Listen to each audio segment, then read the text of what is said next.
the Army's latest announcement for the murder of Vanessa Guillen. Disneyland's response to closures due to COVID-19. And some spooky places to check out this Halloween. Broadcasting live from the University of North Texas, this is ntTV News at Noon.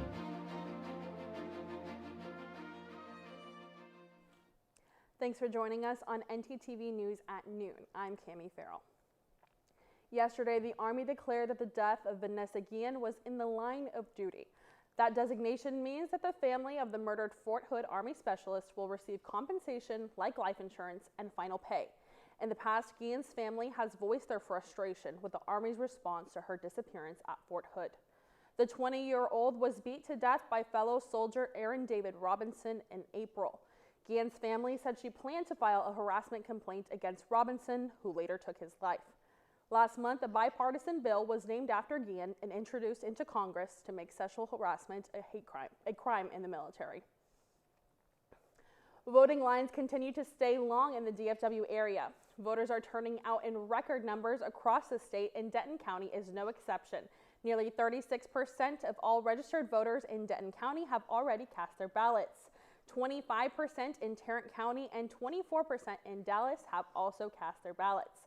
Denton County has 46 early voting sites open, including one on the UNT campus.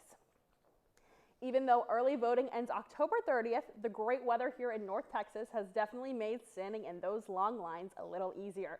Let's turn now to Elizabeth for our first look at weather. Yes, although today we did experience a very humid morning, as of right now, our current temperature is 75 degrees with the feels of 75 degrees as well. We are having a 14 miles per hour wind speed coming from the southeast. Tonight, temperatures will be dropping down to 67 degrees with the feels of 65 degrees and a 10 mile per hour wind speed. Now, tomorrow, our temperatures will be rising up to 86 degrees with an 87 degrees and a 12 miles per hour wind speed coming from the southeast. That's all we have for right now. Now back to you, Kimmy. Thanks, Elizabeth. When we come back, we'll talk about some spooky places to check out this Halloween. Stay with us. I was 0.5 credits away from completing high school, and I didn't do it. My support team never stopped pushing for me to be better because they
Disneyland will likely be closed for several more weeks following long-awaited pandemic guidance released by the state of California yesterday. Theme parks are allowed to reopen when the county where they are located is outside of the red tier of the state's 4-tier opening system. Disneyland is located in Orange County. Orange County currently has a widespread outbreak of the virus, so it could take a while before the requirements are met. Disneyland blasted the latest guidance as, quote, arbitrary, and blamed state restrictions for the layoffs of thousands of its workers. The entertainment giant reopened its theme parks in Florida in July and says its COVID-19 prevention protocols are working well there. Prior to the pandemic, the original Disney theme park had only closed after JFK's assassination and on 9/11. Cases of COVID-19 are starting to rise this week. Denton County leaders met via Zoom last night to talk about the rises in cases and hospitalizations. According to several hospital metrics, total inpatient occupancy rose from 63.4% to 68.9%. The county's percentage of total inpatient hospitalizations for COVID-19 has also increased, with the 7-day average jumping from last Monday's 7.5% to this week's 11.2%. These numbers are sneaking up to Governor Abbott's threshold of 15% for COVID hospitalizations. Should it go over, Denton will have to close down their bars once again. County officials also discussed items such as reporting COVID-related deaths and preparations with the state government for when a vaccine is adopted. Denton County reported 144 new cases yesterday. The CDC says one of the best ways to preventing the spread of COVID-19 is to go get tested. Thankfully, UNT is offering residents and students an opportunity to get tested for COVID-19 and to get their flu shot. Let's turn to Donald, who is live with more information.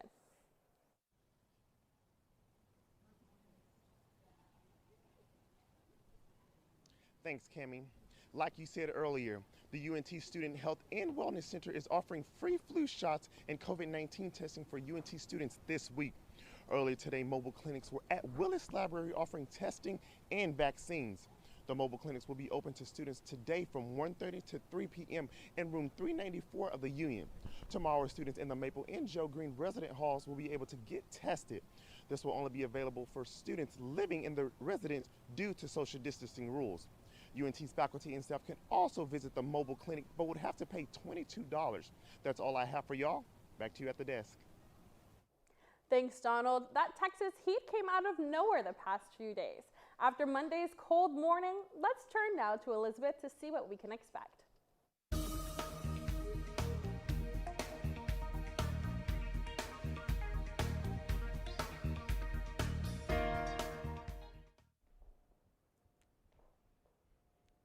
All right, so across the North Texas, we will be experiencing high 70s and low 80s. As you can see, Dallas at 77 degrees, Graham at 80, and even Stevensville at 75 degrees. Now moving on to across the local state, we have Amarillo at 66 degrees, which will be the coolest one right here. Now we have Austin at 81 degrees and Oklahoma at 73 degrees. Moving on to our 7-day forecast. Thursday will be a little cloudy at highs of 86 and lows of 68. Friday will be a little bit more of a thundery day at 70 degrees with a 44. Saturday and Sunday will be partly cloudy with highs of 64 on Saturday and highs of 83 on Sunday. Monday and Tuesday, we will have a 40% chance of rain, so don't forget those sweaters and jackets. Please be safe on those roads. We will be at 51 on Monday and the lows of 36, with Tuesdays at high of 46 and lows of 38. So there's also a high chance of Wednesday for it to be very rainy. So please be safe, as I said before. Now back to you, Kimmy. Thank you, Elizabeth. That cooler weather might be nice this Halloween with all those warm, sweaty Halloween costumes. The holiday might be a little bit different because of the virus this year, but if you can still get spooky this season, ntTV's Jordan Miller has more. Denton is home to beautiful buildings and rich history, but the history of certain areas may be darker than you think. With the pandemic halting many normal Halloween activities, why not take yourself on a scavenger hunt to some of Denton's most haunted places? We may think we know these streets because we walk them every day, but there's much more that we don't know, much more that we can't know. Goatman's Bridge is one of the most iconic haunted places in Denton. The gruesome story of a lynched goat farmer haunting a local bridge brings many visitors and skeptics.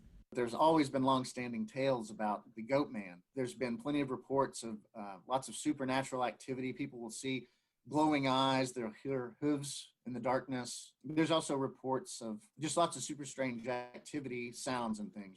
To draw out the goat man, locals have a long-standing creepy tradition that supposedly increases your chances of glimpsing the ghost himself.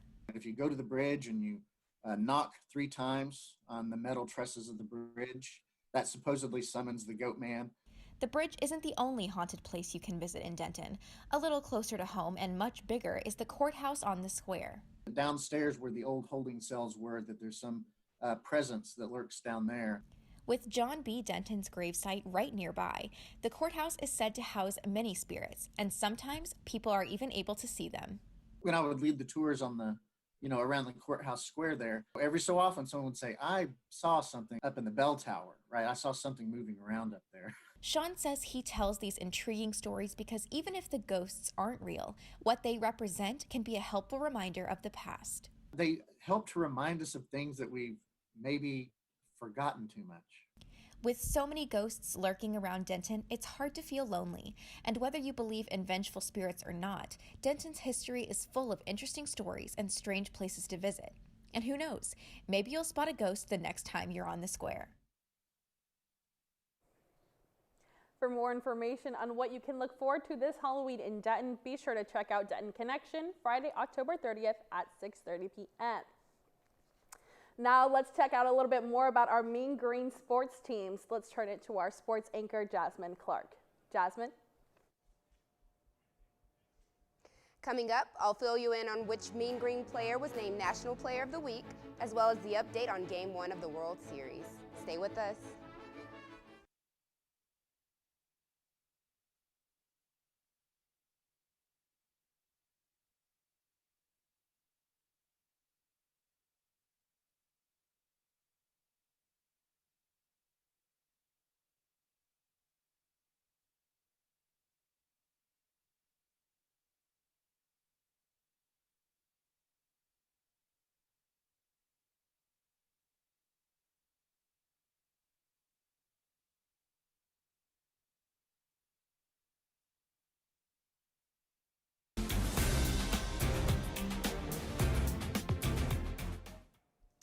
Mean Green's quarterback Jason Bean was named the Earl Campbell Tyler Rose National Player of the Week for his performance against the Blue Raiders. Bean came off the bench in the second quarter of UNT's 52-35 win and accounted for 350 yards and 5 touchdowns. Bean rushed for 169 yards and 3 touchdowns and also threw for 181 yards and 2 more scores.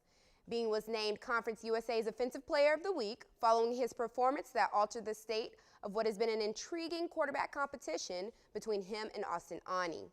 Bean won the initial battle and started UNT's first 2 games of the season, but a struggle in the early going of UNT's loss to SMU in the second week led to Ani's start against Southern Miss in Charlotte. UNT went back to Bean in its game against MTSU after Austin Ani threw 2 interceptions and lost a fumble.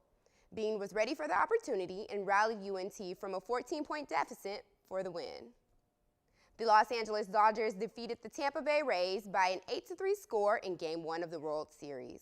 Tuesday's game was a classic pitcher's duel between Clayton Kershaw of the Dodgers and Tyler Glasnow of the Rays until LA's Cody Bellinger hit a sky-scraping home run in the bottom of the 4th. Bellinger turned around a first-pitch 98 miles per hour fastball from Glasnow and sent it 378 feet to give the Dodgers their first 2 runs. The Dodgers now have a 1-0 lead in the best-of-7 series, which will continue Wednesday at Arlington's Globe Life Field. That's all I have for sports today. Back to you at the desk, Cammie. Thanks, Jasmine. That's all we have today. Thanks for watching us here on ntTV News at noon. Join us again here at 6 on North Texas Television.